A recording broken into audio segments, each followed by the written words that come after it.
so glad it's Christmas. All the tinsel and lights and the presents are nice, but the real gift is you. Happy birthday, Jesus. I'm so glad it's Christmas.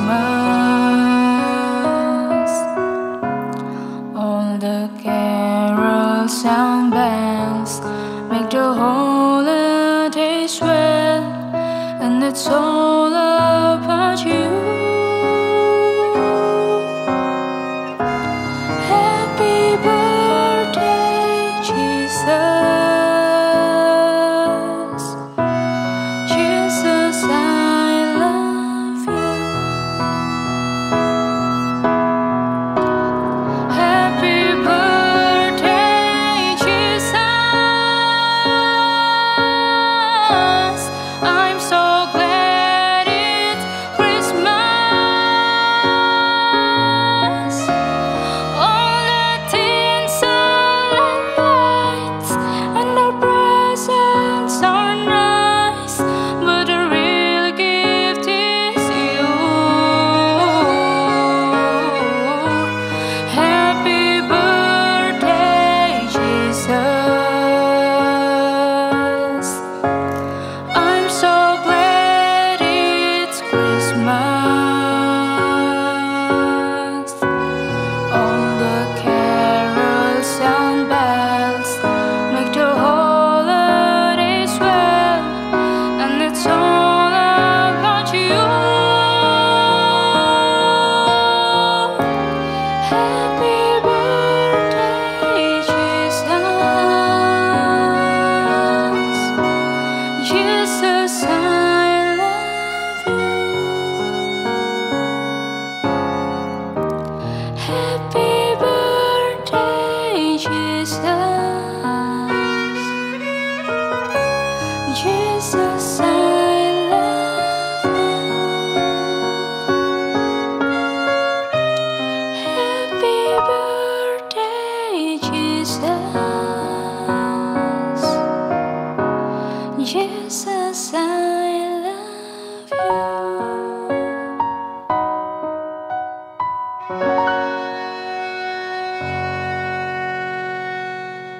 Halo guys, welcome home Army of God Sumatera. Aku seneng banget bisa jumpa kalian hari ini. And I wanna say Merry Christmas all. Merry Christmas Army of God. Welcome home bagi seluruh Army of God Sumatera. Dan bagi teman-teman yang baru pertama kali join dalam ibadah Army of God, we are so glad to meet you guys. By the way Mi, kamu kangen gak sih bisa jumpa Army of God secara langsung? Kangen banget dong. Biasanya ya kita tuh ibadah bareng, puji Tuhan bareng, Hidupin lilin bareng. but it's okay. Jadikan momen Natal tahun ini lebih berbeda dari tahun-tahun sebelumnya. Caranya? Tahun ini itu lebih spesial dan unik. Kenapa? Biasanya kita rayain bareng-bareng, tapi kali ini kita rayain bersama dengan Tuhan sendiri. Kita merenungkan apa aja nih yang kita udah lewatin bersama dengan Tuhan satu tahun ini.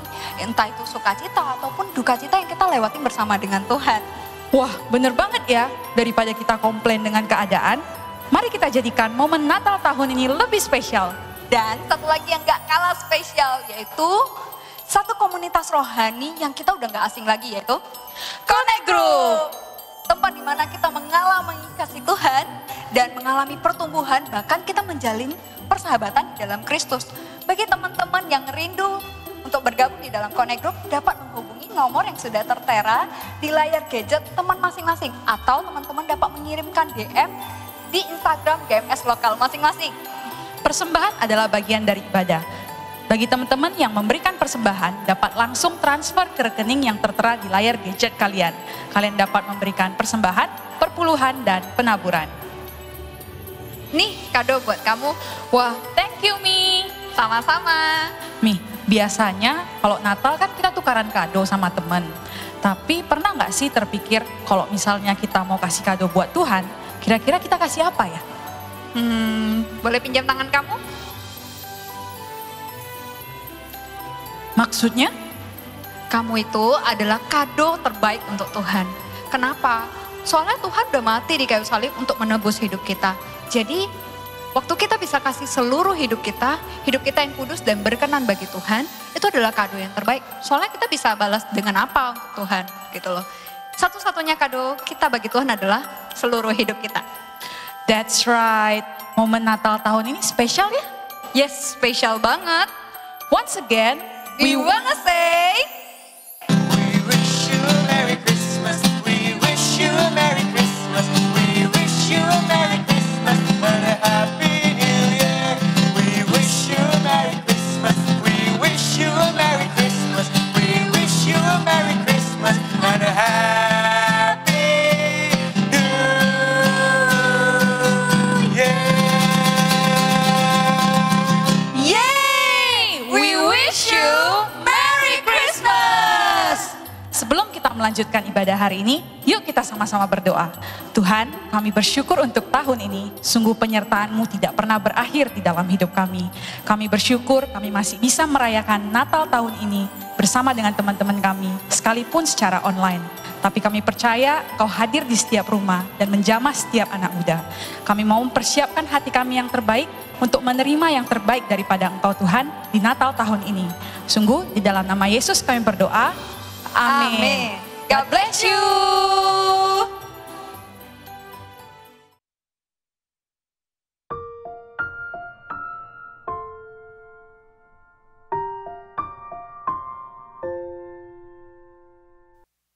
Oh, little town of Bethlehem, how still we sing thee light.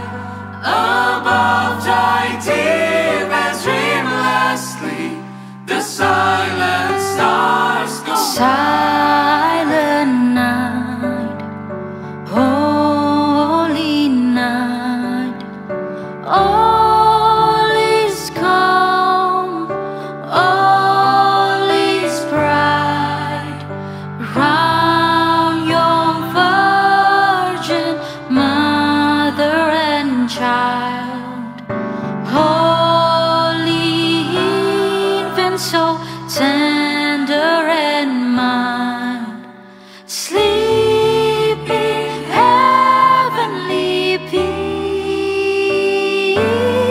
Away in the manger, no grave for his bed, the little Lord Jesus lay down his sweet head.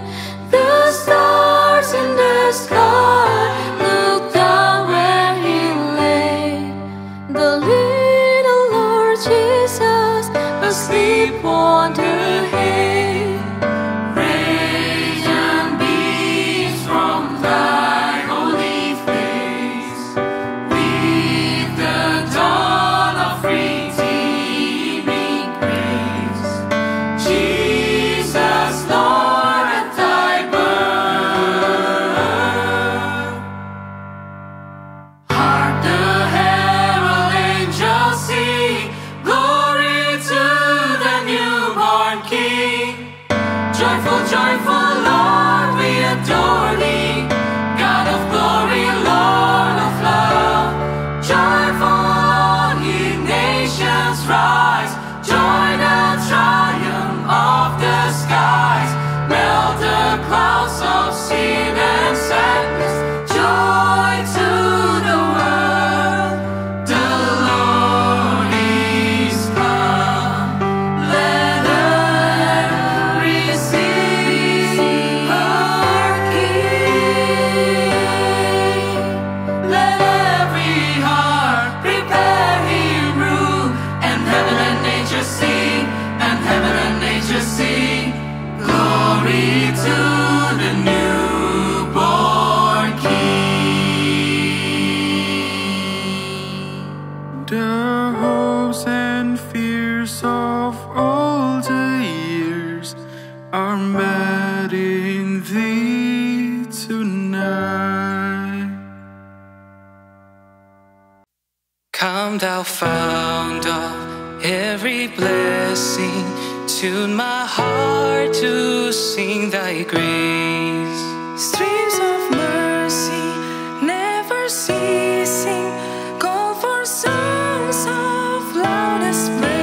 Of my vision, O Lord of my heart, now be all else to me, save that thou art. Teach me some melodious sonnet, sung by flaming tongues above.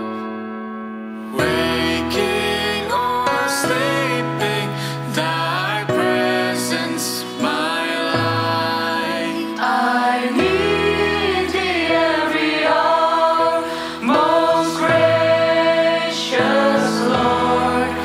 No tender voice like thine can peace affirm. How marvelous, how wonderful, and my soul shall ever be.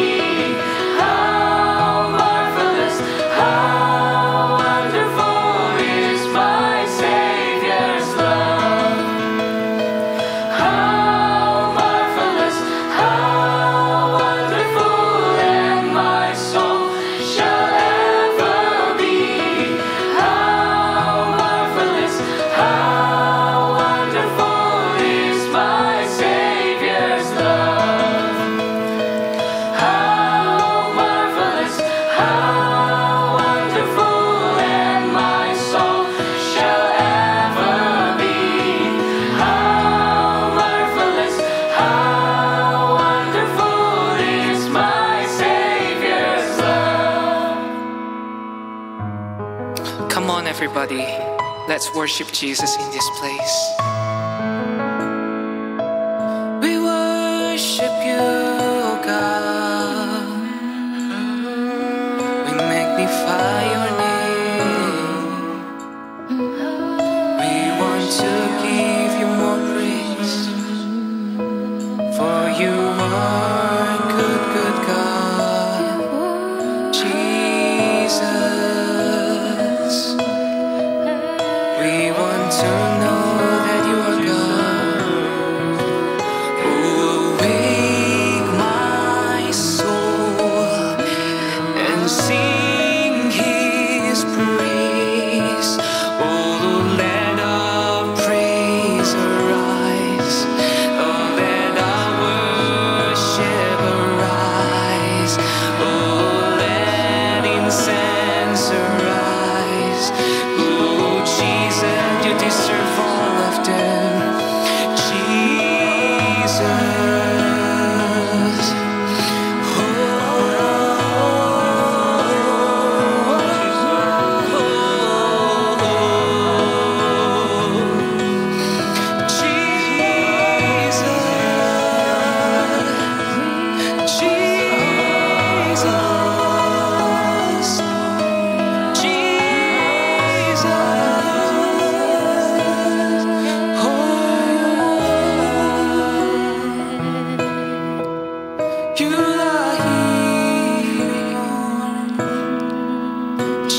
Here's my heart, Lord, take and seal it for thy curse above.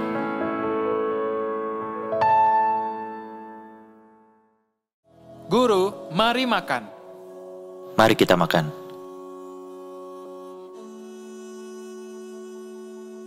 Guru, aku ingin sekali mendengarkan tentang ajaranmu itu.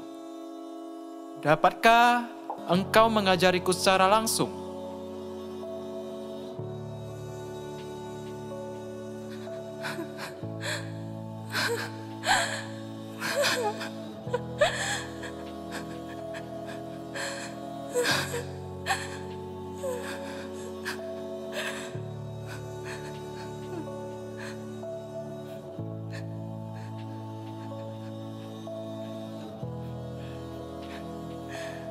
Simon, ada yang hendak kukatakan kepadamu.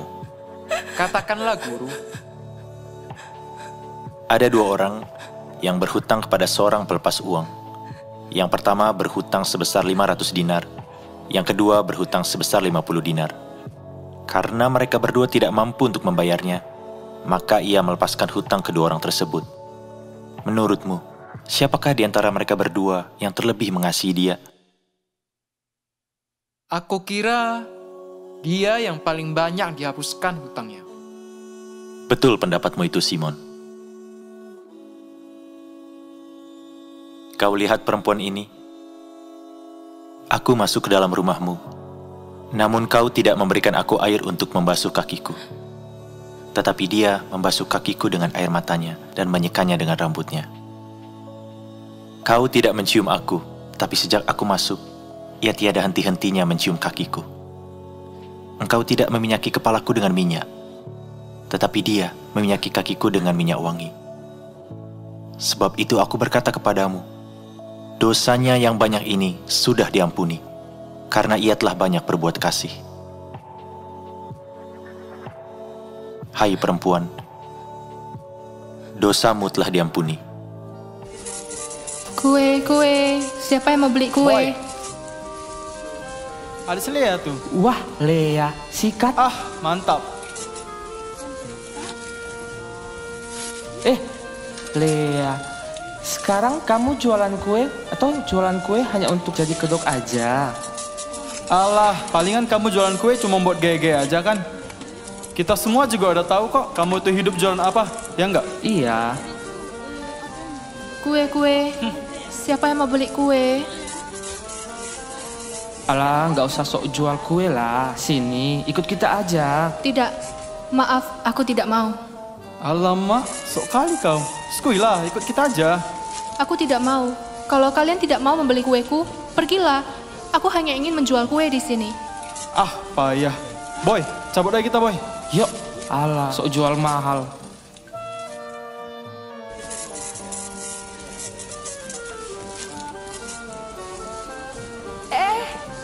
Lihat tuh dia, sekarang jualan kue loh. Padahal kan, kita tahu lah selama ini dia perempuan macam apa. Iya ya, wanita sok suci ini, itu dia. Padahal nama buruknya udah tidak rahasia umum, ya enggak? Bener banget yang kamu bilang. Mana ada yang mau beli dagangannya? Dagangannya ini kan, sama najisnya kayak orangnya. Iya benar-benar, aku juga ogah beli kuenya. Yuk kita pergi dari sini. Cih, najis.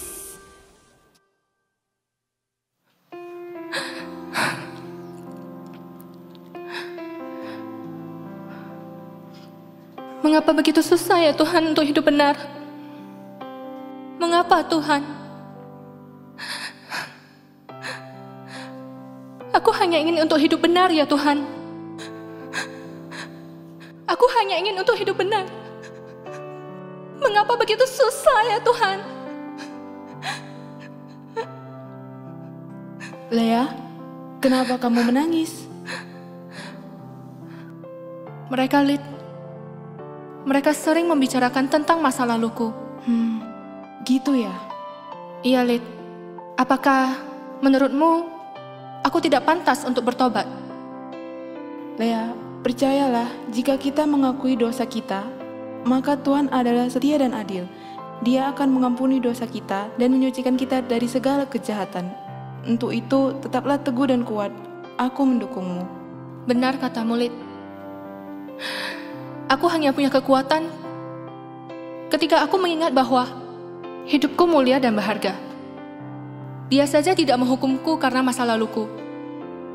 Aku tahu, aku tidak boleh menyerah. Ayo kita jualan kue lagi.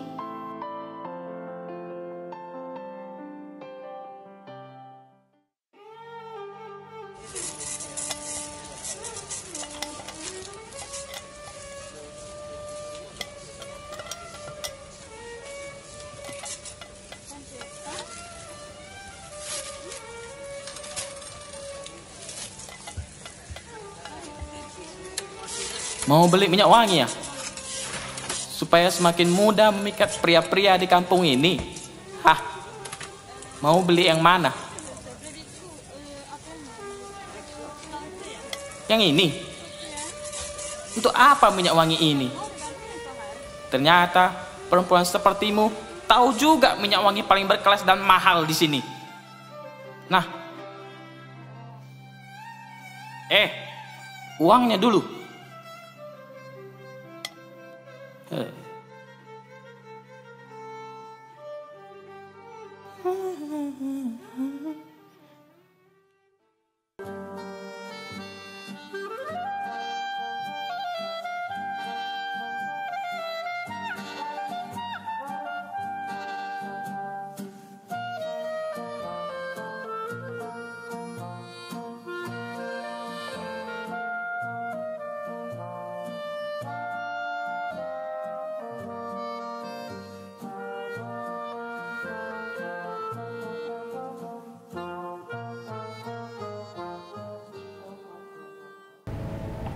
Siapakah ia ini, sehingga ia dapat mengampuni dosa? Imanmu telah menyelamatkan engkau. Pergilah dengan selamat.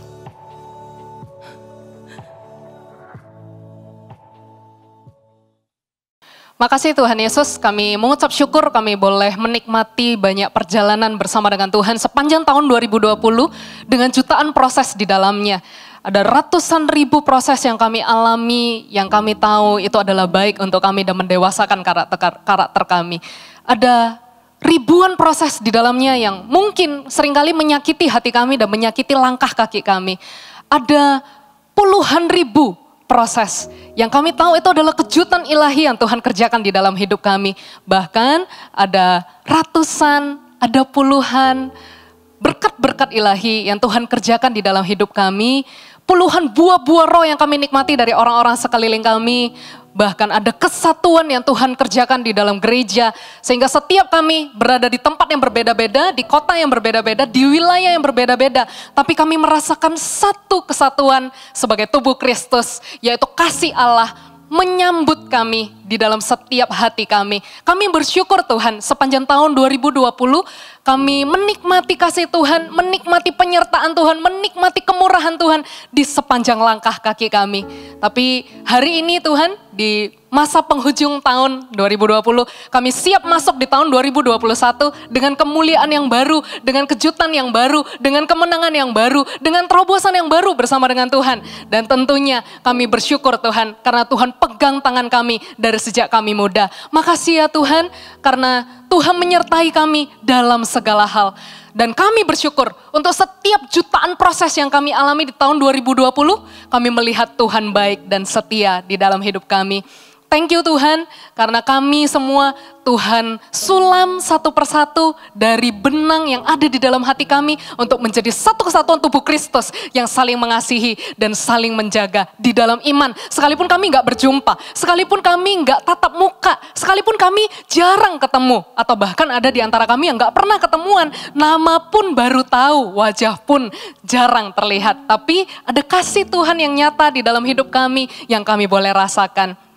Dan Tuhan, hari ini ketika kami ibadah Natal, kami percaya bahwa kasih hadirat Tuhan ada di dalam setiap rumah-rumah, ada di dalam setiap hati kami. Dan Tuhanlah yang menjamah dan melawat kami, menyegarkan kembali setiap jiwa kami.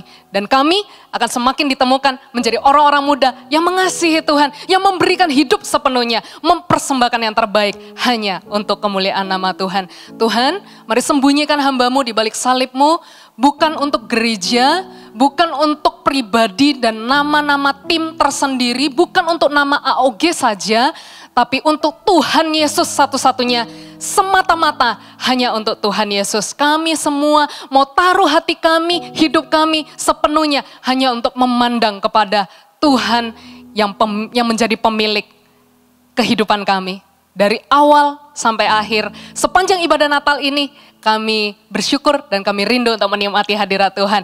Semua teman-teman yang siap untuk mendengarkan the short lovely message pada hari ini, boleh sama-sama katakan, amin, amin. Senang sekali bisa ketemu sama teman-teman. Wah, nggak terasa ya. Tahun 2020 sudah terlewatkan sedemikian rupa. Cepat sekali rasanya tahun ini lewat ya. Dan 3 kali kedip mata aja seakan kita sudah ada di depan pintu tahun 2021. Tapi kita nggak perlu takut, nggak perlu khawatir. Karena ada Tuhan bersama dengan kita, sekalipun kita nggak bisa terawang masa depan kita seperti apa, tapi kita percaya selalu ada Tuhan menjaga kita, dan Tuhan tidak pernah membiarkan kita jatuh tergeletak. Tangannya akan selalu menjaga dan menopang setiap kita. Amin. Nah, tahun 2020 saya percaya teman-teman Army of God di seluruh Sumatera juga menikmati banyak hal, dan ada banyak kejutan-kejutan juga yang kita alami ya, terutama juga pandemi menjadi kejutan yang terindah di dalam setiap proses yang kita alami, tapi justru kita melihat Tuhan menjadi begitu nyata di tengah-tengah kehidupan kita. Saya percaya teman-teman berada dalam keadaan yang luar biasa, selalu sehat ya. Hari ini teman-teman sudah menyaksikan drama yang barusan saja kita nikmati. Ya, drama tadi terinspirasi dari Lukas pasal 7. Yaitu cerita tentang perempuan berdosa yang kemudian meminyaki kaki Yesus. Saya pengen highlight 2 hal di sana dari drama yang tadi kita baru saksikan. Yang pertama adalah tentang perjuangan si perempuan pendosa. Memang tidak semua tercatat di Alkitab, tapi kita mencoba untuk menginterpretasikan bagaimana seorang perempuan berdosa dengan kehidupan masa lalunya. Tapi dia berjuang, dia berusaha, dia bahkan jual kue begitu ya. Dia mencari pekerjaan baru, dia meninggalkan pekerjaannya yang lama untuk dia memberikan yang terbaik kepada Tuhan. Awalnya dia punya reputasi nama baik yang buruk di tengah-tengah masyarakat, tapi justru dia nggak peduli dengan hal itu. Dia malah berusaha mencari bagaimana caranya, jalan keluarnya untuk dia bisa ketemu dengan Tuhan Yesus. Lalu ketika dia ketemu dengan Tuhan Yesus, dia bukan curhat, dia bukan curcol, dia bukan mengeluhkan perjuangan yang pernah dia lakukan untuk Tuhan Yesus. Tapi yang dia lakukan adalah dia melakukan sebuah tindakan yang sangat membuat Tuhan Yesus terharu. Dia meminyaki kaki Yesus dengan minyak wangi yang mahal harganya. Dengan perjuangan si perempuan pendosa, plus juga dengan pemberian yang diberikan oleh si perempuan ini, itu membuat Tuhan Yesus begitu terharu. Dan akhirnya ada ayat di perikopnya, Tuhan Yesus berkata begini, dosamu telah diampuni. Kita bakal breakdown ya, kita bedah firman ini. Apa sih yang terjadi di dalam kehidupan si perempuan pendosa? Terjadi di dalam pribadi, pikiran dan hatinya.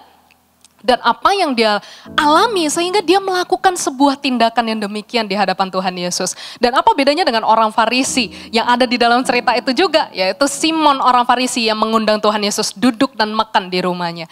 Ada dua hal yang saya highlight tadi ya. Yang pertama adalah perjuangan si perempuan pendosa, yang kedua adalah pemberian si perempuan pendosa. Tapi kalau misalnya kita sudah nonton drama yang tadi gitu ya, saya percaya bahwa setiap hati kita juga bisa terpikir dan terbersit sesuatu di dalam pikiran kita bahwa kadang-kadang mungkin kita berada di dalam keadaan yang sama. Kita juga berjuang bersama dengan Tuhan dan memperjuangkan iman kita di tengah-tengah kondisi dunia yang gak mudah. Kita juga berusaha untuk terus memberikan yang terbaik kepada Tuhan, sekalipun kadang-kadang berada di dalam kekurangan, kelemahan dan keterbatasan kita. Tapi dengan semua situasi yang kita lihat, betapa baiknya Tuhan itu, Tuhan Yesus sayang dengan setiap kita, baik kita percaya dia atau tidak, baik kita terima dia atau tidak, besar atau tidak, besar atau kecil pemberian kita, Tuhan Yesus tetap sayang dengan kita. Dan itu yang perlu saya tekankan di awal, Kenapa? Karena memang Tuhan Yesus sangat-sangat mengasihi setiap kita. Oleh karena itu gak perlu takut kalau Tuhan akan tinggalkan kita. Dia pun sudah buktikan bahwa dia mati bagi kita. Sehingga tak perlu khawatir. Tuhan Yesus pasti sudah menyediakan segala sesuatu yang terbaik untuk kita. Nah kita kan bedah firman ya. Kita bedah pemikiran kita terhadap perikop ini. Dan kita juga akan bedah firman. Lalu bedah kebudayaan yang pernah terjadi di zaman orang Yahudi. Di zaman ketika Yesus hidup ya. Stay tune ya. Kita akan belajar sama-sama hari ini. Dan kita masuk dulu di awal yaitu bagaimana si perempuan pendosa ini kok akhirnya dia bisa melakukan sebuah tindakan yang di luar pemikiran banyak orang. Bahkan di dalam cerita Alkitab, tidak ada satu orang pun murid Yesus yang melakukan hal ini. Ini malah si perempuan yang anonymous, yang unknown, tak bernama. Si perempuan inilah yang melakukan tindakan ini kepada Tuhan Yesus. Melakukan tindakan apa sih? Nanti kita baca firman-Nya ya. Tapi saya perlu ceritakan dulu apa yang terjadi di dalam kehidupan si perempuan pendosa ini. Ada 3 hal yang dialami sebenarnya. Kenapa ya si perempuan ini bisa memberi sebuah persembahan yang mahal harganya di hadapan Tuhan Yesus? Ada 3 hal yang sebenarnya terjadi.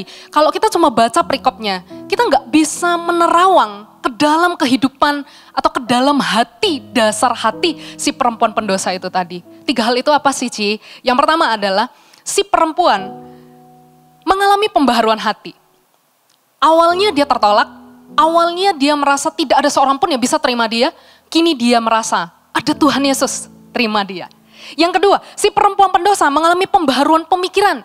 Awalnya dia pembaharuan hati, lalu dia pembaharuan pemikiran tentang dirinya sendiri.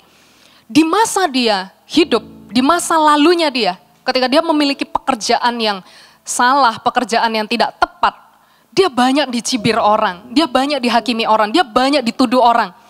Tapi ketika dia ketemu dengan Tuhan Yesus, yang awalnya dia merasa dirinya kotor, dia merasa dirinya tidak layak, dia merasa dirinya harusnya mengalami hukuman. Tapi ketika dia ketemu dengan Tuhan Yesus, dia malah menerima sebuah penerimaan. Menerima sebuah dukungan. Bukan berarti Tuhan Yesus dukung dia melakukan pekerjaan yang salah, bukan. Tapi dia mengalami sebuah penerimaan yang begitu hangat dari Tuhan Yesus. Yang ketiga, si perempuan sanggup melakukan sebuah tindakan yang belum pernah dia lakukan sebelumnya kepada semua orang. Dia melakukannya kepada Tuhan Yesus. Awalnya dia bekerja menghidupi dirinya.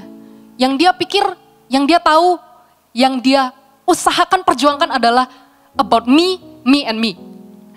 Tapi setelah dia menyadari siapa Tuhan Yesus, menyadari penerimaan yang dia akan alami di dalam Tuhan Yesus, di dalam kasih Tuhan Yesus, dia menjadi seorang yang bisa memberikan yang terbaik di hidupnya. Awalnya bekerja untuk dirinya sendiri, tapi berikutnya dia bekerja untuk menabung, membeli minyak wangi untuk meminyaki kaki Yesus. Wow! Kini dia bekerja untuk memberi kepada Tuhan. Ada tujuan yang baru, pembaharuan hidup atau pembaharuan tujuan hidup. Sekalipun kita cuma baca perikopnya, rasanya kalau cuma lewat, kita cuma kayak, oh ada seorang perempuan pendosa, dia datang sama Tuhan Yesus, lalu dia melakukan sesuatu tindakan yang bikin Tuhan Yesus terharu. Udah, kayak gitu ya. Padahal ternyata ada banyak perjuangan, ada banyak hal yang terjadi di dalam hati dan pemikiran dari si perempuan pendosa yang kita bisa pelajari. Kadang-kadang ada banyak nilai-nilai otentik yang kita kadang sudah lupa karena terlalu banyak proses yang kita alami bersama dengan Tuhan. Kita lupa dengan kasih yang tulus, yang sederhana, yang sadar bahwa kita sudah pernah ditebus hidupnya oleh Tuhan Yesus. Si perempuan ini nabung beli minyak wangi, gak cuma sehari 2 hari, gak bisa cuma setahun, tapi bertahun-tahun. Kenapa bisa begitu? Nanti kita baca dari firman ya. Kita akan bahas lebih lanjut. Tapi saya tadi sudah menjelaskan tentang apa yang terjadi dalam kehidupan si perempuan pendosa. Ada 3 hal yang dia alami. Yang pertama, dia mengalami pembaharuan hati. Yang kedua, dia mengalami pembaharuan pemikiran. Yang ketiga, dia mengalami pembaharuan hidup atau tujuan hidup yang baru. Semua dimulai dari kesadaran hati. Si perempuan pendosa ini sadar bahwa dia sudah menerima kasih Tuhan. Dan dia sadar bahwa dia perlu memberi atau membalas kasih Tuhan. Jadi pembaharuan hati selalu terjadi dari sebuah kesadaran yang timbul dari hati nurani atau hati sanubari. Memberi dan menerima itu satu paket yang gak bisa dipisahkan di dalam sebuah hubungan. Seperti tema kita hari ini, it's about receive and give. Ya, kita baca dulu yuk firmannya di Lukas pasal 7 ayat 36. Lukas pasal 7 ayat 36 sampai ke 50. Seorang Farisi mengundang Yesus untuk datang makan di rumahnya. Yesus datang ke rumah orang Farisi itu lalu duduk makan. Untuk apa sih orang Farisi mengundang Tuhan Yesus? Orang Farisi datang, minta Tuhan Yesus datang ke rumahnya adalah untuk menguji Tuhan Yesus. Orang Farisi pengen dengar pengajaran Tuhan Yesus. Orang Farisi pengen mencoba membanding-bandingkan antara hukum Taurat dan pengajaran Tuhan Yesus. Karena di zaman itu Tuhan Yesus sangat tersohor, ya, terkenal karena Tuhan Yesus adalah pengajar di masa itu. Pengajar bahasa Israel, pengajar hukum Taurat. Jadi orang Farisi ini minta Tuhan Yesus datang ke rumah bukan untuk mengundang Tuhan Yesus karena mengagumi, bukan karena sebuah hadiah yang diberikan, sebuah undangan yang diberikan. Bukan, tapi justru untuk menguji. Di kota itu ada seorang perempuan, nah justru ketika si orang Farisi yaitu Simon ini mengundang Tuhan Yesus duduk makan bersama dengan murid-muridnya, ada seorang perempuan yang akhirnya masuk ke dalam rumah. Yang terkenal sebagai seorang yang berdosa. Ketika perempuan itu mendengar bahwa Tuhan Yesus sedang makan di rumah orang Farisi itu, datanglah ia membawa sebuah buli-buli pualam berisi minyak wangi. Nah, buli-buli pualam berisi minyak wangi. Minyak wangi, ini bukan minyak wangi yang kita pakai sehari-hari ya, bukan waktu kita mau pergi sekolah atau mau pergi kuliah, pergi kerja, kita pakai minyak wangi yang kita semprot setiap hari. Bukan, ya, ini adalah minyak wangi yang mahal harganya. Minyak wangi yang sejenis dengan minyak narwastu. Atau minyak wangi yang memang dikhususkan. Nah, menurut riset Ko Philip, ya, Ko Philip pernah share di salah satu khotbahnya, minyak wangi ini seberapa mahal sih sebenarnya? Semahal 300 denari atau 55.000 US dollar. Atau kalau dengan kurs mata uang kita hari ini, itu seharga 800 juta lebih. Bayangkan, ini bukan jumlah atau nominal yang kecil. Bukan harga yang sedikit. Tapi ini adalah minyak wangi yang mahal harganya. Dan si perempuan ini mengumpulkan uang untuk membeli minyak wangi ini bukan untuk dipakai sehari-hari. Bukan untuk dipakai untuk kebutuhan yang diperlukan di dalam kehidupan sehari-hari. Bukan, ini adalah minyak wangi yang khusus, ya. Di ayat 38, sambil menangis, kata firman Tuhan, ia pergi berdiri di belakang Yesus dekat kakinya, lalu membasahi kakinya itu dengan air matanya dan menyekanya dengan rambutnya. Kemudian ia mencium kakinya dan meminyakinya dengan minyak wangi itu. Tahu nggak, minyak wangi ini bukan untuk kebutuhan sehari-hari. Minyak wangi ini biasanya disimpan oleh wanita Yahudi di zaman itu, adalah untuk dipersembahkan kepada suaminya suatu hari nanti ketika di hari pernikahan. Sama kayak kita kalau misalnya kebudayaan kita biasanya kalau mau menikah itu pangte kan. Ada tradisinya kita akan seduh teh gitu ya. Kita akan saling mengantarkan. Nah kira-kira begitu. Si perempuan ini menabung, membeli minyak wangi dan perempuan di zaman itu memang menyimpan minyak wangi itu untuk diberikan kepada si suami. Yaitu si pemilik tambatan hati ya. Si pemilik hati wanita. Jadi bukan pria sembarangan, bukan pria sembarang yang kita kenal atau cuma sahabat atau teman baik dari kecil, bukan. Dia adalah seseorang yang benar-benar bisa terima si perempuan dengan apa adanya dan bersedia menjadi pendamping seumur hidupnya. Minyak wangi ini diberikan kepada si suami. Nah itulah kebudayaan di zaman dulu. Jadi ini bukan minyak wangi sembarangan ya. Bukan minyak wangi yang juga bisa diberikan kepada orang sembarangan. Tapi ini adalah minyak wangi khusus yang diberikan kepada orang yang khusus juga. Apa yang dia lakukan kepada Tuhan Yesus? Dia meminyaki kaki Yesus lalu menyekanya dengan rambutnya. Ketika orang Farisi di ayat 39. Ketika orang Farisi yang mengundang Yesus melihat hal itu.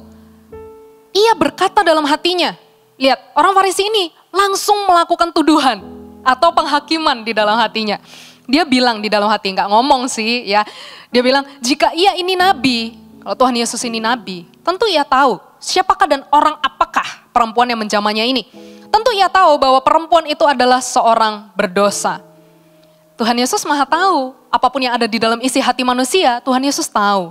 Lalu Yesus berkata kepadanya, Simon, ada yang hendak kukatakan kepadamu, sahut Simon, katakanlah guru. Ayat 41, 42, 43, oke? Kita close sampai di situ dulu, kita akan lanjutkan nanti penjelasannya ya. Lihat ya, bagaimana Tuhan Yesus mengerti isi hati dari Simon orang Farisi, tapi dia juga bisa membedah hati si perempuan berdosa. Kita coba bedah pemikiran kita sendiri. Pernah nggak kita kadang-kadang berpikir begini, kalau aku mau memberikan sesuatu sama Tuhan Yesus, aku bakal dapat apa? Aku bakal terima apa? Kalau aku perlu memberi kepada Tuhan, memangnya aku sudah terima apa dari Tuhan? Aku perlu terima dulu dong, aku baru bisa beri. Kalau misalnya kita bandingkan ke ayat ini, mungkin kita berpikir ya, apa sih yang Tuhan Yesus beri sama perempuan berdosa ini? Kok mau sih si perempuan berdosa ini mempersembahkan yang terbaik? Ini bukan minyak wangi biasa. Minyak wangi yang adalah persembahan terbaik dari seorang wanita kepada suaminya. Dia berikan kepada Tuhan Yesus. Itu artinya dia memberikan barang yang paling berharga. Harta yang paling berharga. Yang menjadi kepunyaannya dia. Dia berikan kepada Tuhan Yesus. Kadang-kadang jangankan kita memberikan sesuatu yang berharga. Memberikan sesuatu yang kita bisa usahakan aja kita hitung-hitungan. Apalagi kalau misalnya Tuhan meminta sesuatu yang lebih mahal harganya. Yaitu hati kita. Apakah kita bisa memberikan hati kita sepenuhnya sama Tuhan? Kadang-kadang kita sering berpikir, kalau aku beri sesuatu sama Tuhan aku dapat apa? Hari ini aku sudah pelayanan banyak. Tuhan Yesus aku sudah beri banyak. Aku sudah melakukan banyak pelayanan. Tapi apa yang aku terima? Apa yang aku alami? Bagaimana hidupku? Aku terima apa dari Tuhan? Sering hitung-hitungan. Nah, kita lihat ya bagaimana Tuhan begitu terharu dengan apa yang dilakukan oleh si perempuan berdosa. Tahu nggak? Dari ayat 38 aja kita bisa terawang. Apa sih yang dialami oleh si perempuan itu? Si perempuan sadar bahwa dia sudah menerima kasih Tuhan. Dan si perempuan tahu bagaimana orang-orang memandang dirinya. Dan tahu bagaimana Tuhan Yesus memandang dirinya. Waktu itu di zaman itu belum ada IG story sih. Jadi kebanyakan orang hanya mendengar tentang Tuhan Yesus dari mulut ke mulut. Bisa jadi si perempuan berdosa ini pun tahu tentang Tuhan Yesus. Yaitu dari mulut ke mulut orang-orang masyarakat di masa itu. Jadi kalau mau dibilang apakah si perempuan berdosa langsung mengalami hubungan khusus dengan Tuhan Yesus? Ya nggak ada tuh. Bahkan di momen itu baru Tuhan Yesus bilang dosamu sudah diampuni. It means si perempuan ini tahu banyak tentang Tuhan Yesus tapi belum pernah langsung ketemu dengan Tuhan Yesus. Mungkin pernah ketemu tapi dari jauh-jauh gitu ya. Dari kejauhan melihat Tuhan Yesus, oh Tuhan Yesus itu baik ya. Oh Tuhan Yesus itu menyelamatkan banyak orang. Oh Tuhan Yesus itu memulihkan banyak orang. Oh Tuhan Yesus itu bisa menyembuhkan banyak orang. Bisa jadi si perempuan ini hanya mendengar desas-desus tentang Tuhan Yesus. Tapi kok dia bisa langsung memberi kepada Tuhan? Karena dia sadar dia sudah diterima oleh Tuhan Yesus. Dia sadar dia pasti menerima kasih Tuhan. Dan dia tahu bagaimana Tuhan Yesus memandang orang-orang. Dan si perempuan berdosa ini akhirnya bisa memberikannya. Memberikan persembahan yang terbaik. Ya, kita lanjut. Ayat 41, 42, 43. Ada dua orang yang berhutang kepada seorang pelepas uang. Kata Tuhan Yesus kepada si Simon. Ya, yang seorang berhutang 500 dinar, yang lain 50. Karena mereka tidak sanggup membayar, maka ia menghapuskan hutang kedua orang itu. Siapakah di antara mereka yang akan terlebih mengasihi dia? Jawab Simon, aku kira dia yang paling banyak dihapuskan hutangnya. Kata Yesus kepadanya, betul pendapatmu itu. Jadi Tuhan Yesus langsung tahu isi hati Simon orang Farisi. Ketika Simon orang Farisi melihat perempuan ini melakukan tindakan meminyaki kaki Yesus, melayani Tuhan Yesus, duduk di bawah kakinya, bahkan gak berani berhadapan sama Tuhan Yesus. Dia berdiri di belakang kaki Yesus. dengan malu, dengan sadar akan dosanya, Simon orang Farisi ini bukannya terharu, bukannya belajar sesuatu, malah menghakimi, menuduh. Dan Tuhan Yesus tahu apa isi hati Simon orang Farisi, makanya langsung dijawab dengan perumpamaan. Gak berhenti sampai di sana, Tuhan Yesus juga memberikan jawaban. Ya, bukan hanya perumpamaan. Tuhan Yesus gak pernah jadi Tuhan yang membingungkan. Tuhan selalu menjelaskan sesuatu sampai orang mengerti. Di ayat 44 sampai 46 dijelaskan sama Tuhan Yesus. Dan sambil berpaling kepada perempuan itu, ia berkata kepada Simon, seakan tiba-tiba Tuhan Yesus berdiri di pihak perempuan berdosa. Berhadapan dengan Simon, yaitu orang yang mengundang Tuhan Yesus datang ke rumah untuk makan. Tuhan Yesus ngomong begini, engkau lihat perempuan ini. Aku masuk ke rumahmu namun engkau tidak memberikan aku air untuk membasuh kakiku. Tetapi dia membasahi kakiku dengan air mata. Dan menyekanya dengan rambutnya. Menyeka dengan rambut. Hei teman-teman tahu nggak? Mahkota seorang wanita adalah rambutnya. Dia bahkan bukan meminyaki kaki Yesus selalu dilap pakai serbet. Ya, bukan pakai kain yang ada di meja di saat itu. Dia pakai rambutnya untuk menyeka kaki Yesus. Itu ketika dia tunduk di bawah kaki Yesus, meminyaki kaki Yesus, itu adalah perlambangan bahwa dia betul-betul tunduk. Dia menyerahkan hidupnya sepenuhnya dan mempersembahkan yang terbaik, bahkan mengambil sebuah tindakan seorang pelayan. Teman-teman ingat gak? Tuhan Yesus pernah basuh kaki murid-muridnya. 12 murid Yesus yang ikut Tuhan Yesus selama 3,5 tahun pelayanan. Gak ada satu orang pun yang pernah membasuh kaki Yesus. Justru Yesus yang membasuh kaki mereka. Ini loh si perempuan yang unknown, yang anonymous, yang gak bernama. Si perempuan yang gak pernah mendapatkan banyak pengajaran. Si perempuan yang gak pernah diajari bagaimana mengasihi Tuhan Yesus. Si perempuan ini meminyaki kaki Yesus. Dan menyeka dengan rambutnya. Dengan mahkota terbaik yang dia punya. Dia seka kaki Tuhan Yesus. Lalu kata Tuhan Yesus lanjut lagi di ayat 45. Engkau tidak mencium aku. Tetapi sejak aku masuk tiada henti-hentinya. Dia mencium kakiku. Lanjut ayat 46. Engkau tidak meminyaki kepalaku dengan minyak. Tetapi dia meminyaki kakiku.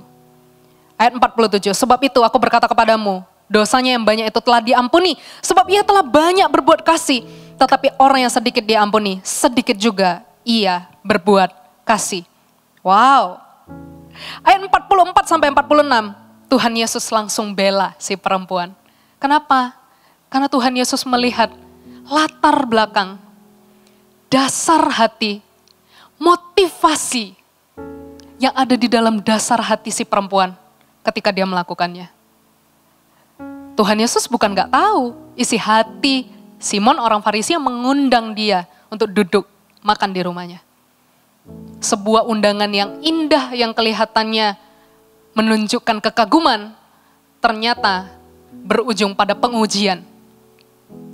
Tapi sebuah tindakan yang sederhana, yang kelihatannya hina, tapi Tuhan indahkan karena itu berasal dari sebuah ketulusan.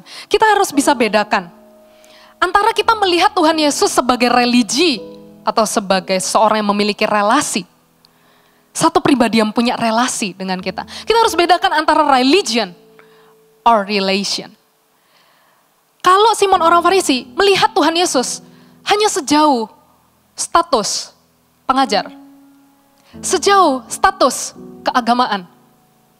Tapi si perempuan berdosa yang sadar bahwa dia diterima dengan kasih oleh Tuhan Yesus. Dia memandang Tuhan Yesus bukan sebagai rabuni atau guru. Tapi sejauh dambaan hati. Si perempuan melihat Tuhan Yesus bukan sebagai pengajar. Bukan untuk diuji. Bukan sebatas keagamaan. Tapi sedalam hubungan. Ketika si perempuan ini melihat Tuhan Yesus. Dia melihat seperti dalam tanda kutip mempelainya. Calon suaminya. Bukan berarti dia menginginkan Tuhan Yesus dengan nafsu. Bukan. Tapi dengan hati yang tulus.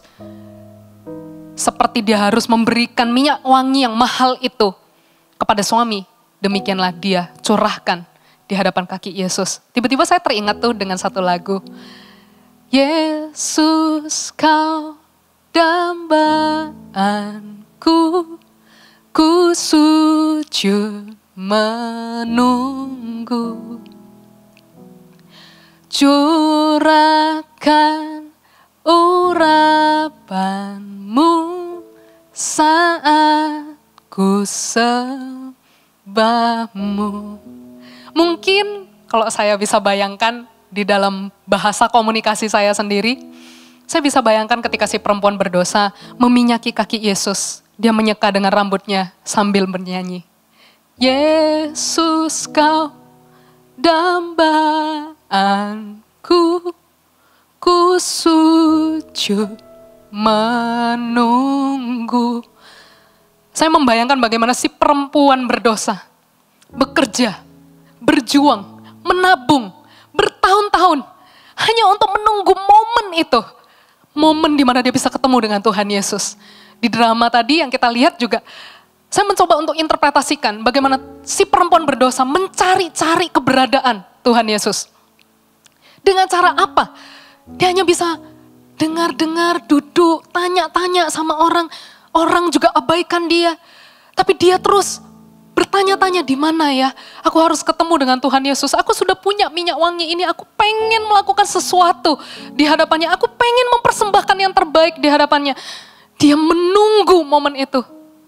Seberapa kita saat-saat ini, ketika kita saat teduh, ketika kita baca firman, ketika kita menyembah Tuhan, ketika kita menyanyikan lagu, kita masih menyanyikan lagu dengan hati yang sama. Yesus kau dambaanku, ku sujud menunggu. Masihkah kita menanti-nantikan Tuhan Yesus? Masihkah seperti si perempuan berdosa yang menantikan momen itu? Dia berada di bawah kaki Yesus, dia menyeka dengan rambutnya. Dengan melihat Tuhan Yesus, bukan hanya sejauh status, tapi sejauh hatinya yang cinta kepada Tuhan Yesus. Kita perlu mempertanyakan, apakah diri kita melihat Tuhan Yesus sejauh religi atau sedalam relasi? Kita lihat yuk di ayat 48. Saya hampir selesai dengan bedah firman-Nya ya. Ayat 48. Lalu ia berkata kepada perempuan itu, dosamu telah diampuni. Saya bisa bayangkan bagaimana Tuhan Yesus yang kakinya ketika diminyaki melihat si perempuan, bahkan dengan air matanya, bahkan dia dengan mulut yang sering orang berkata bahwa hidupnya berdosa, hidupnya kotor, dirinya tidak layak. Dengan bibir yang menurut banyak orang tidak layak itu, dia cium kaki Yesus. Lalu Yesus berkata, dosamu telah diampuni. Ayat 49, dan mereka yang duduk makan bersama dia berpikir dalam hati mereka, siapakah ia ini? Siapa Tuhan Yesus ini? Sehingga ia dapat mengampuni dosa. Tapi Yesus berkata kepada perempuan itu, imanmu telah menyelamatkan engkau, pergilah dengan selamat. Ternyata di dalam firman yang bagi kita hanya satu perikop, ternyata dalamnya maknanya banyak ya. Ternyata si perempuan ini bukan memberikan hanya sekedar minyak wangi sembarangan. Dan dia bukan melakukannya hanya untuk, dalam tanda kutip, kira-kira seperti orang yang mencari muka di hadapan Tuhan Yesus. Dia hanya seakan berusaha untuk mencari perhatian, menjadi sosok yang disorot banyak orang. Ternyata dia melakukan tindakan itu bukan untuk dilihat orang. Dia melakukannya dengan hatinya yang penuh dengan ketulusan. Kita perlu berkaca ya. Gak perlu tuding-tudingan, gak perlu bilang siapa lo pelayanan paling banyak, siapa lo jadwal pelayanannya yang sering menggantikan orang, siapa lo yang kadang-kadang kalau pelayanan selalu memberikan yang terbaik. Bukan kadang-kadang, siapa lo yang biasanya kalau pelayanan selalu mempersembahkan, mempersiapkan yang terbaik. Ternyata kadang-kadang hanya waktu pelayanan aja dia mempersiapkan yang terbaik. Hidupnya tak pernah dijaga untuk diberikan kepada Tuhan Yesus dalam jatah yang terbaik. Waktunya dia tidak pernah memberikan kepada Tuhan Yesus sebagai waktu yang terbaik. Pikirannya ketika dengar firman gak pernah diberikan dalam kondisi pikiran yang terbaik, dengan fokus dan konsen, dengan mencatat firman, mengerti, merenungkan, lalu berkaca dengan hatinya sendiri. Seringkali kita kalau dengar firman suka bilang firman ini, itu loh kamu, denger loh firman itu. Itu loh firmannya cocok loh buat kamu. Kita coba di dalam momen yang indah ini, di momen kita Natal, please kita ambil waktu ini, mari kita cross check diri kita sendiri. Berkacalah dengan hati kita masing-masing. Mari kita lihat, selama ini kalau kita pelayanan, selama ini kalau kita mengasihi orang, selama ini kalau kita berjumpa dengan orang, lalu kita ngomong tentang Tuhan Yesus, kita lakukan untuk diri kita, atau kita lakukan untuk Tuhan Yesus? Tuhan Yesus melihat si perempuan ini bukan sejauh perbuatannya, tapi sejauh motivasi hati yang dia miliki. Tuhan Yesus gak pernah pandang status sih. Makanya Tuhan Yesus, walaupun yang satu adalah orang Farisi, orang yang kenal Taurat, orang yang belajar Taurat, orang yang mengerti dan mengajari orang dengan hukum Taurat.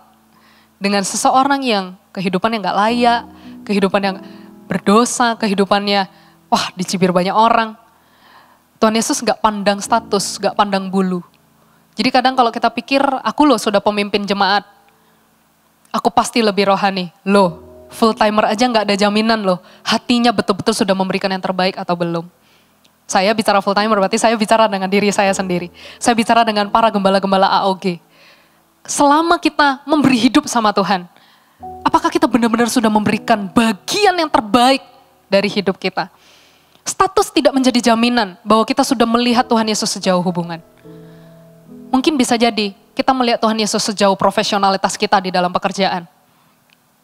Kita kadang bertanya di dalam hati kita, kita kalau terima sesuatu dari Tuhan dan ketika kita memberi sesuatu kepada Tuhan, apa sih yang bakal aku dapat? Saya tulis di beberapa catatan saya tulis begini, kalau kita tanya, emangnya aku terima apa sih dari Tuhan sehingga aku harus memberi? Gak ada keharusan sih.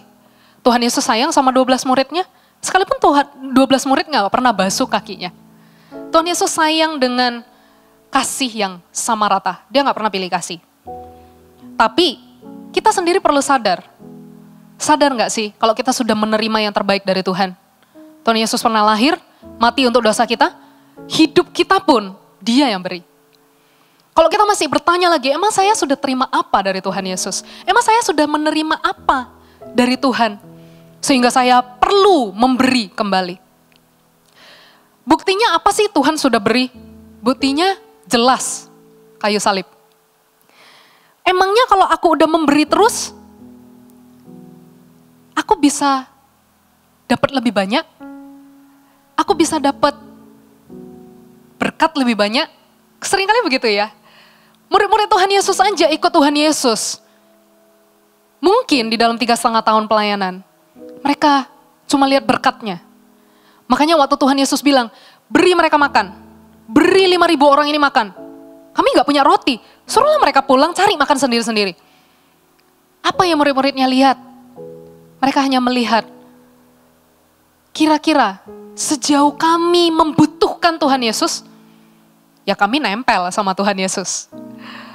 Ya kami nempel, berusaha ikut melayani. Tapi kalau sudah gak berurusan dengan urusan saya, ya itu urusannya Tuhan Yesus sudah. Kira-kira murid-murid Yesus, ketika ikut Tuhan Yesus, beberapa kali waktu, mereka juga mencari apa yang mereka mau. Ingat gak? Mereka pernah bilang gini sama Tuhan Yesus. Bahkan minta sama mamanya untuk ngomong sama Tuhan Yesus. Mamanya Yohanes, ya. Boleh gak kalau anakku sudah selesai nanti, hidupnya sudah selesai, mereka boleh gak duduk di sebelah kanan Allah Bapa? Mereka mencari posisi ternyata ketika mereka ketemu dengan Tuhan Yesus. Ketika mereka ikut Tuhan Yesus, mereka cari sesuatu untuk diri mereka sendiri. Kalau kita beri terus, kita bisa dapat apa? Kalau kita ikut Tuhan Yesus hanya untuk dapat berkat. Kalau kita ikut Tuhan Yesus hanya untuk mengalami kuasa Tuhan. Kalau kita ikut Tuhan Yesus hanya untuk melihat mukjizat. Kalau kita ikut Tuhan Yesus hanya untuk me and me.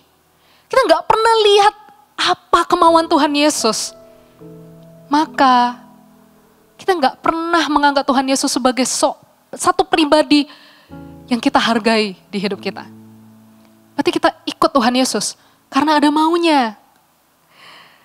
Terus kalau aku udah beri sama Tuhan, aku mau beri apa dong? Hari ini aku nggak punya apa-apa tuh. Apapun aku belum punya, ya. Kita nggak perlu bingung sih mau beri apa sama Tuhan. Tuhan nggak minta banyak dari hidup kita. Bahkan Tuhan Yesus nggak minta ini sama si perempuan berdosa, nggak bilang sama si perempuan, nanti ya kalau kamu ketemu aku, kamu harus melakukan sebuah tindakan yang bikin orang terharu loh ya. Nggak ada tuh. Si perempuan ini sadar sendiri dan melakukannya oleh karena ketulusannya. Tuhan Yesus gak pernah minta banyak dari kita. Tuhan Yesus cuma minta hati kita sungguh-sungguh sama Tuhan. Tuhan Yesus cuma minta hidup kita sungguh-sungguh sama Tuhan. Kalau kita bisa beri hati kita aja, hati kita yang bagi kita paling berharga ini, kita berikan sama Tuhan. Percayalah, gak ada langkah ketaatan yang paling berat yang kita bisa lakukan. Semua langkah ketaatan menjadi begitu mudah ketika kita sudah bisa beri hati kita dan hidup kita sama Tuhan. Jadi Tuhan Yesus gak pernah minta banyak ya sama kita. Dan banyak sedikit pun itu ukuran manusia sih menurut saya. Tuhan Yesus gak bisa bilang, oh yang ini sudah memberi lebih banyak. Oh yang ini memberi cuma sedikit. Banyak sedikit itu tolak ukur manusia sebenarnya. Gak ada ukuran Allah banyak dan sedikit. Seorang hidup sungguh-sungguh sama Tuhan. Tuhan takar dengan hatinya. Bukan takar dengan jadwal pelayanannya. Bukan takar dengan jadwal kehadirannya di ibadah. Bukan takar dengan seberapa banyak kamu memberi dan mengasihi. Seberapa banyak kamu melakukan perbuatan amal. Tuhan gak pernah takar itu. Tuhan takar sedalam hati kita. Yang kita berikan sama Tuhan. Saya hampir selesai ya.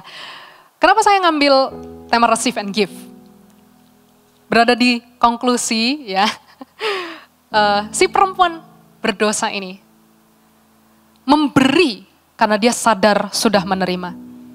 Si perempuan ini memberi sedemikian rupa karena dia melihat Tuhan Yesus dengan kacamata relasi bukan kacamata religi, dengan kacamata hubungan bukan dengan kacamata keagamaan. Dia membungkuk menyeka dengan rambut karena dia menunjukkan how she worship him. Bagaimana dia menyembah Tuhan. Tahu nggak? Kenapa seseorang bisa menyembah Tuhan? Karena dia melihat Tuhan berharga di hidupnya. She can worship him. She can worship Jesus. Because she knows Jesus is worthy. Worship. Karena dia tahu seseorang ini, satu pribadi ini is worthy in her life. Adalah berharga di hidupnya. Kalau kita melihat sesuatu barang aja lah kira-kira ya, gak usah sampai yang muluk-muluk. Barang aja, kalau kita hargai barang itu, kita kan jaga sedemikian rupa. Kita lap setiap hari. Kita simpen, ada debu sedikit aja, kita rasa kayak aduh gitu ya, tergores sedikit aja, aduh kayak gitu. Karena barang itu berharga. Bayangkan kalau barang itu gak berharga di hidup kita. Sesuatu yang gak berharga lah, mungkin pensil gitu ya, atau pen. Kadang-kadang kita udah pakai, kita sembarang taruh. Kenapa? Gak seberharga itu sih, lebih sepele. Jadi kalau sepele, kalau kita memandang sesuatu dengan sepele, kita pun akan menyepelekannya. Karena maknanya gak lebih di hidup kita. Sama antara kita dengan Tuhan Yesus. Tuhan Yesus hanya ketemu sekali itu dengan si perempuan berdosa. Tapi si perempuan berdosa itu mengalami pembaharuan hati, pemikiran, hidup, tujuan hidup. Bahkan hanya dengan dengar desas-desus tentang Tuhan Yesus, si perempuan berdosa ini sudah meninggalkan kehidupannya yang lama dan hidup benar bagi Tuhannya. Saya konklusi dalam beberapa poin ya. Orang Farisi atau murid-murid Yesus dengan perempuan berdosa. Kita compare ya dua ini. Bukan berarti saya bilang kita gak perlu belajar dari murid-murid Tuhan Yesus. Murid-murid Tuhan Yesus pun ada hal yang kita perlu pelajari. Tapi kita perlu mengambil secuil hati yang ada di dalam hati si perempuan pendosa. Karena wanita ini begitu manis. Saya Kalau bayangkan ya, saya ketemu dengan perempuan ini, saya bisa membayang-bayangkan bagaimana sih wajah si perempuan ini ya. Bagaimana wajahnya ketika dia menyeka kaki Tuhan Yesus dan mencium kakinya. Orang Farisi dan murid-murid Tuhan Yesus. Yang pertama, mereka memiliki hubungan dengan Tuhan Yesus karena peraturan atau sebatas keharusan. Orang Farisi, Simon ini yang mengundang Tuhan Yesus untuk datang, dia hanya tahu tentang Tuhan Yesus berdasarkan pengajarannya. Ini poin yang kedua. Si orang Farisi mengundang Tuhan Yesus datang ke rumahnya dengan undangan yang indah, dengan undangan yang penuh dengan kekaguman, dengan kamuflase tentunya, dengan kemasan kekaguman. Ternyata dia memandang Tuhan sejauh statusnya sebagai guru. Makanya dia bisa hakimi si perempuan ketika si perempuan pendosa ini meminyaki kaki Tuhan Yesus. Tapi apa yang terjadi dengan kehidupan si perempuan pendosa ini? Ada 3 poin yang kita bisa pelajari. Yang pertama adalah dia memiliki hubungan dengan Tuhan Yesus karena hubungan. Karena ketulusan. Dia menanti-nantikan momen untuk dia ketemu dengan Tuhan Yesus. Untuk mempersembahkan yang terbaik dari hidupnya. Yang kedua adalah dia sadar dan tahu tentang Tuhan Yesus. Bukan tentang pengajarannya. Tapi tentang kasih yang dia rasakan di dalam hidupnya. Yang ketiga, dia memandang Tuhan bukan sejauh status guru, tapi sejauh dambaan hati di dalam hidupnya. Itulah yang membuat si perempuan pendosa memiliki hubungan yang langgeng dengan Tuhan sekalipun gak kelihatan, gak sering ketemu, gak ketemu terus, tapi si perempuan menanti-nantikan, dia menjaga hidupnya. Padahal dia gak sama Tuhan Yesus loh. Gak ada yang ngajarin dia harus bagaimana hidup benar. Tapi dia menjaga hidupnya. Karena dia pernah dengar-dengar tentang pengajaran Tuhan Yesus. Jadi saya kemarin waktu berdoa dan mempersiapkan ini, saya mendapat sedikit hal tentang receive and give. Saya mikir-mikir kenapa ya receive itu tulisannya, hurufnya di bagian belakang dan give itu hampir mirip. Receive and give. Ternyata kalau saya pikir-pikir, ketika kita menerima sesuatu dari seseorang, kita pasti punya rekaman memori tentang kejadian itu atau momen itu. Benar nggak? Ketika kita receive, kita menerima sesuatu, kita record, kita rekam, ada memori yang tertinggal di dalam benak kita akan momen itu ketika kita menerima sesuatu. Makanya kalau kita terima sesuatu dari Tuhan atau kita terima sesuatu dari orang, ya, makanya perjumpaan yang tidak terlupakan itu seringkali kita alami ketika pertobatan kita di awal mula-mula. Pertama kali kita rasa dijamah Tuhan, itu kayak gak pernah kita bisa lupakan. Bertahun, belasan tahun, puluhan tahun ke depan pun bisa jadi sampai kita masuk ke liang kubur, kita masih ingat momennya seperti apa. Karena receive selalu record the memory. Dan seseorang yang sudah pernah receive, menerima sesuatu, dia pasti sadar dia perlu memberi kembali sesuatu itu. Makanya kalau kita udah terima kado dari seorang, kita pengen rasanya kembalikan kasih. Kita sudah terima kasih, kita mau kembali kasih. Demikianlah hubungan bersama dengan Tuhan, perlu menerima dan memberi. Itu satu paket, gak bisa menerima dulu baru memberi. Gak bisa memberi dulu, nanti kalau udah memberi banyak, bakal terima lebih banyak. Gak ada otomatis begitu. Yang namanya menerima memberi, itu adalah hubungan timbal balik yang harus dilakukan dalam sebuah hubungan. Dan saya selesai dengan firman, teman-teman, Army of God, saya percaya bahwa setiap kita mengalami banyak proses secara pribadi dengan Tuhan. Ada 3 pribadi orang yang hari ini saya rindu untuk bisa doakan dan teman-teman mengalami pembaharuan di dalam hati. Sadarilah bahwa Anda dikasihi. Seperti si perempuan pendosa tadi. Si perempuan pendosa meninggalkan dosa lamanya. Walaupun dia dipandang buruk, dia punya reputasi gak baik, awalnya dia kerja hanya untuk diri sendiri, tapi dia berani melangkah menjadi pribadi yang baru. Kenapa? Karena dia sadar dirinya dikasihi. Kalau teman-teman merasa hidup, aku loh gak pernah merasakan kasih sayang dari papa mama. Aku loh tumbuh dan lahir tanpa mama. Aku loh tumbuh dan lahir tanpa papa. Atau bahkan aku lahir tanpa papa mama. Aku bahkan gak tahu siapa papa mamaku. Aku gak pernah menerima kasih dari seseorang. Bagaimana aku bisa memberi kasih kepada orang lain? Aku loh hidupku selalu merasa kepahitan. Aku punya keluarga papa mama lengkap, tapi aku gak pernah merasa kehangatan di dalam keluarga. Aku gak pernah merasa yang namanya kasih itu. Bagaimana aku bisa memberi kasih kepada orang. Si perempuan juga mengalami hal yang sama. Tapi ketika dia tahu ada satu pribadi yang menerima hidupnya, dia sanggup memberi kasih. Hanya dengan satu saja pribadi yang menerima hidupnya, yaitu Tuhan Yesus. Pandangan Tuhan cukup untuk membuat kita sadar bahwa kita dikasihi. Yang kedua adalah orang-orang berdosa yang pernah hidup benar. Mungkin teman-teman selama pandemi beberapa kali jatuh bangun di dalam dosa yang sama. Rasanya aku udah pernah tinggalin masa lalu itu. Aku udah pernah meninggalkan kehidupan dosa itu. Tapi kok saat-saat ini rasanya jadi lebih berat. Aku sering kebayang, aku sering merasa aku gak bisa terlepas dari dosa itu. Jatuh bangun, rasanya untuk hidup benar susah banget. Rasanya pengen hidup serius sama Tuhan tapi kok gagal-gagal terus. Terus pandang Tuhan Yesus, lihat bagaimana si perempuan pendosa. Walaupun dia susah untuk memperjuangkan kehidupannya yang benar.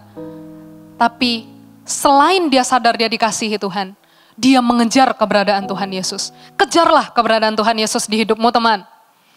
Kalau kamu rasa susah, kalau kamu rasa kok gagal-gagal terus, kok jatuh bangun terus di dalam dosa yang sama. Ayo kuatkan di hidupmu dengan firman. Ayo terus semangat, jangan patah semangat. Ayo terus maju, jangan lihat ke belakang. Kalau hari ini salah lagi, ya sudah, minta ampun sama Tuhan. Gak usah janji muluk-muluk, gak usah bilang konsisten, aku mau komitmen ini itu janji. Tapi nanti besok jatuh lagi. Kalau sekali lagi kita bilang sama Tuhan, Tuhan aku berjanji sama Tuhan. Janji gak usah muluk-muluk. Karena janji bukan teori, janji adalah bukti. Buktikan, hari ini aku mau serius sama Tuhan. Kejarlah Tuhan di hidupmu. Dengar khotbah, nyanyi lagu rohani, sembah Tuhan. Kuatkan kembali jam saat teduhmu. Atau ini adalah pribadi yang ketiga, yaitu teman-teman yang saya kasihi. Yang selama ini sudah memberikan pelayanan yang terbaik, tapi Anda burn out. Anda merasa aku sudah memberi yang terbaik, aku sudah mempersembahkan yang terbaik, aku beri bahkan jauh lebih banyak dari yang aku bisa usahakan. Dengan segala keterbatasanku, aku memberi yang terbaik, tapi aku sering diomongnya orang. Aku sering dengan pandangan kata-kata orang. Aku ditegur, aku dibilang ini dan itu. Aku burn out.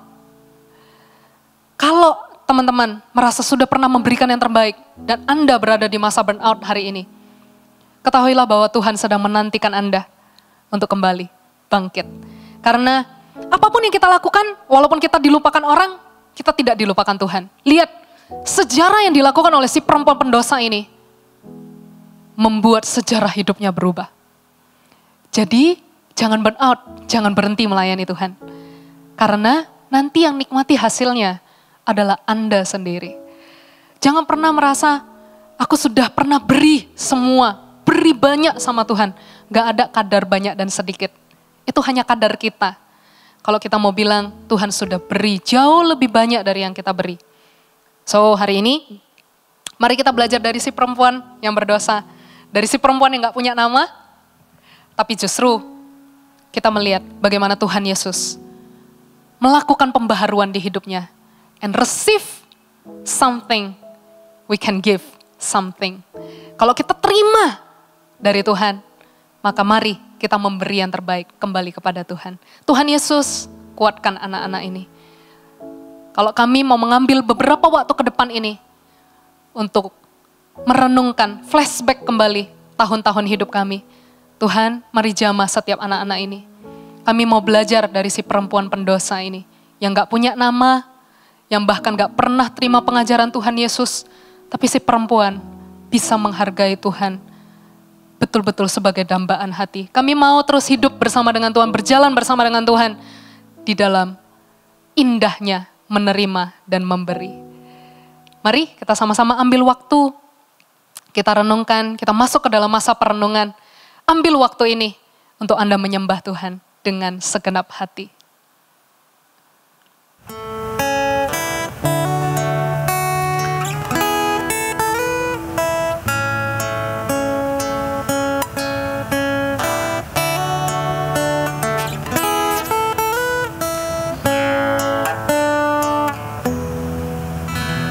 Sa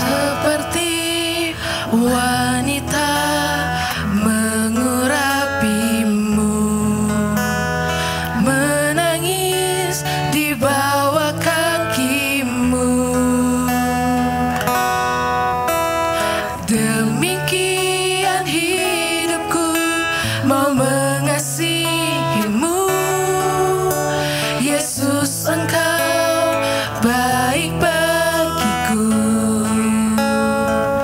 Sampai akhir ku menutup mata, ku tetap setia menanti janjimu. Sampai ku dapatkan mahkota kehidupanku, ku tetap setia untuk melayanimu.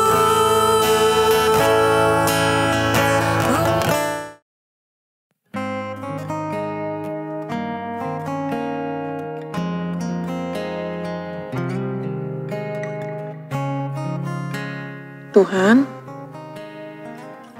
terima kasih buat pengorbananmu dalam hidupku. Terima kasih buat kasih-Mu yang begitu besar dalam hidupku. Gak pernah aku temukan kasih setulus seperti yang aku temukan di dalam Engkau. Tuhan, aku juga mau belajar mengasihi-Mu ya Tuhan. Ampuni aku kalau selama ini apa yang aku lakukan itu menyakiti hati-Mu, itu membuat hati-Mu terluka. Ampuni aku ya Tuhan. Aku mau belajar untuk mengasihi-Mu. Aku mau belajar untuk meninggalkan masa laluku. Aku mau belajar untuk meninggalkan dosa dan pelanggaranku yang selama ini begitu menyakiti hati-Mu ya Tuhan.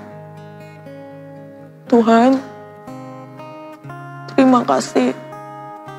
Tidak ada kata-kata yang sanggup aku ungkapkan karena begitu besar kasih-Mu dalam hidupku Tuhan. Mulai hari ini aku mau belajar meninggalkan dosa masa laluku dan aku mau melihat ke depan karena aku tahu Engkau ada di sana ya Tuhan. Aku tahu Engkau menyediakan yang terbaik. Aku tahu Engkau mengasihi. Thank you Tuhan. Di dalam nama Yesus. Tuhan Yesus, hamba-Mu datang saat ini, minta ampun atas segala kesalahan yang hamba-Mu perbuat. Hamba-Mu sadar, sekedar hidup benar tidak cukup Tuhan, hamba-Mu, apalagi hamba-Mu meninggalkannya Tuhan. Tuhan Yesus, bantu Tuhan aku datang hari ini, minta kekuatan yang baru daripada-Mu Tuhan Yesus. Untuk aku boleh diperbarui di dalam akal budi, pengertian, perkataan, maupun tingkah laku yang harus aku perbuat Tuhan. Aku mau melakukan apa yang berkenan di hadapan-Mu. Aku gak mau lagi melakukan apa yang salah dan menyakiti isi hati-Mu, menyakiti Engkau Tuhan. Aku mau Tuhan, biarlah apa yang aku lakukan, apa yang aku perbuat merupakan persembahan yang harum, persembahan yang terbaik di hadapan-Mu Tuhan. Tuhan, aku mau pakai aku lebih lagi Tuhan. Tuhan, masih ingat gak waktu momen pertama kali saya memilih Engkau di atas dari cita-citaku Tuhan. Dan aku bersyukur, even dunia menolakku, tapi Engkau Allah yang tetap menjagaku Tuhan. Tapi Tuhan, ada masa di mana aku capek, ada masa di mana aku menyerah, ada masa aku sendiri, ada masa aku nggak tahu aku harus bagaimana, ada masa di mana aku merasa aku nggak mampu lagi, aku nggak layak. Tapi Engkau Allah yang tetap percaya sama anaknya. Engkau Allah yang selalu ada bersamaku. Engkau Allah yang selalu ada di sampingku. Aku tahu aku banyak dosa. Aku tahu aku mendukakan hati-Mu. Aku tahu karena aku tidak sesuai dengan ekspektasi-Mu Tuhan. Tapi Engkau Allah yang selalu mengampuniku. Engkau Allah yang selalu mengangkatku. Even aku burn out pun Tuhan, Engkau Allah ada bersamaku. Terima kasih Tuhan. Terima kasih karena Engkau Allah menjagaku. Terima kasih karena Engkau Allah yang selalu ada di saat-saat aku gak bisa, saat aku gak tahu aku mesti cari siapa. Dan Kau Allah yang tetap setia. I love you God. Dan aku percaya di masa hidupku, di akhir hidupku, aku ingin tetap cinta dan taat padamu Tuhan. Aku hanya berdoa padamu. I love you Daddy. In Jesus' name I pray. Amin. Seperti wanita mengurapimu, menangis di bawah kakimu. Demikian hidupku mau mengasihimu. Yesus, Engkau baik bagiku.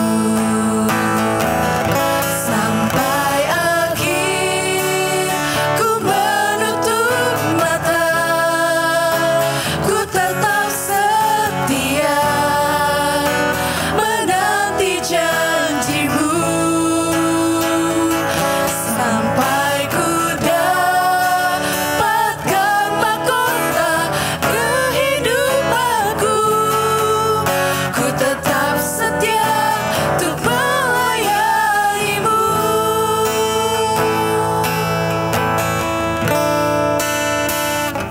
Sampai akhir ku menutup mata, ku tetap setia menanti janjimu.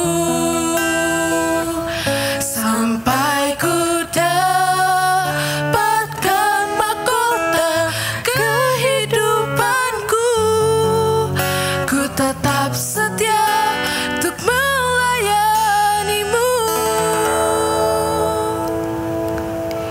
He was born for you, and He died also for you. Can you imagine that you are so precious for Him? Seringkali kita mengabaikan pengorbanan yang Yesus berikan di dalam hidupnya kita. Seakan itu adalah sesuatu hal yang murah. But young people, I just want you to know that you just receive that kind of love. You can find it anywhere else. Kamu tidak akan pernah menemukannya lagi dimanapun. Just in Him, hanya di dalam Dia.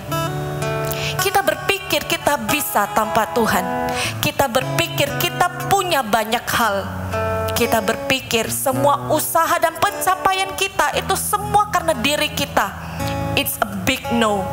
Cause you just receive His favor and blessings in your life, guys. Cause without Jesus, you are no one. Tanpa Tuhan kamu bukan siapa-siapa. So ikut Tuhan seumur hidupmu. Kejarlah Dia dan bukan yang lain. Inginkan Dia dan bukan yang lain. When you receive that love, spread that love to others. Sampai akhir ku menutup mata, ku tetap setia menanti janjimu. Sampai ku dapatkan mahkota kehidupanku, ku tetap setia untuk melayanimu.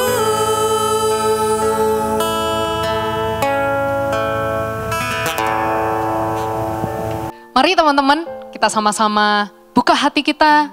Mari kita terima kasih Tuhan hari ini. Dan mari kita memberi yang terbaik dari kehidupan kita hanya untuk Tuhan Yesus. Mari angkat kedua belah tanganmu dimanapun engkau ada. Terimalah berkat kasih karunia, sukacita Natal yang indah sepanjang hari, sepanjang tahun, bahkan sepanjang usiamu bersama dengan Tuhan.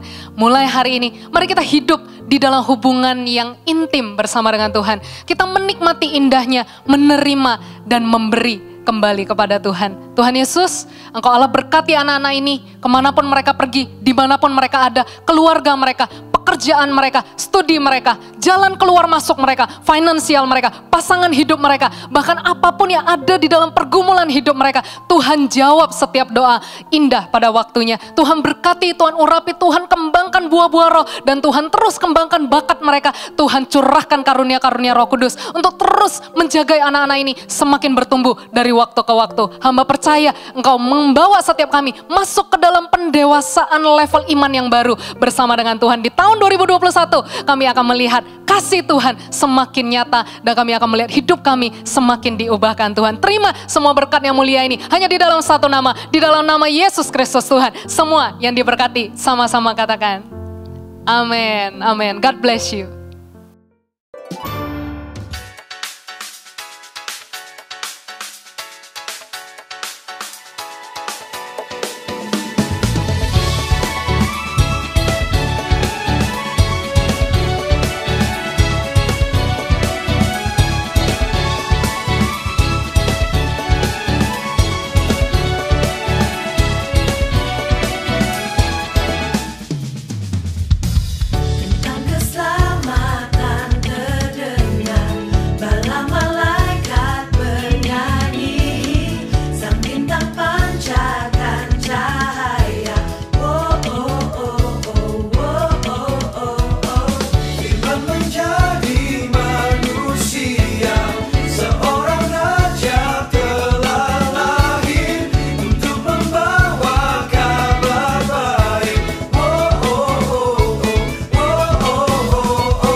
Dia